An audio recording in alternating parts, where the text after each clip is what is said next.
Bes hayu rancangan abi ngadamel usus crispy nya kumargi ieu teh kot aya mamun kitu tah da maman wae anu ti warung mah bosen tah ieu abi tadi teh meser ususna teh 1/2 kilo terus ku abi teh ieu teh dipotongan arali terus deui diwasuh nya teu kengeng hilap nu utamana sing bersih ngawasuhna.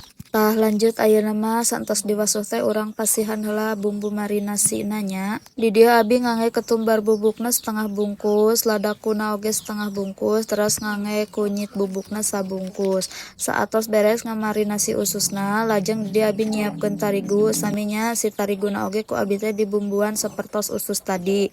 Cuman dina tarigu mah abi teh henteu ngangge koneng alias kunyit. Tah lanjut ayeuna mah si ususna teh urang kena tarigukeun heula nya. Urang ibakan ku tarigu, saatos diibakan ku tarigu ayeuna mah urang celupkeun heula weh kana cai sapertos kieu. Upami atos mah urang kena tarigukeun deui tah di dieu abi 2 kali ditariguana nya sakali dicelupna. Oh nya bes anu gaduh resep usus crispy dibagi-baginya abi hoyong nyobian icalan usus crispy di warung. Soalna upami anu kengeng abi mah ieu teh teu kiateun lami besti mung kiateun 3 hari atau 4 hari teh entos melempem deui kitu. Sakitu heula nya mini vlog abi dinten ayeuna hatur nuhun bye bye.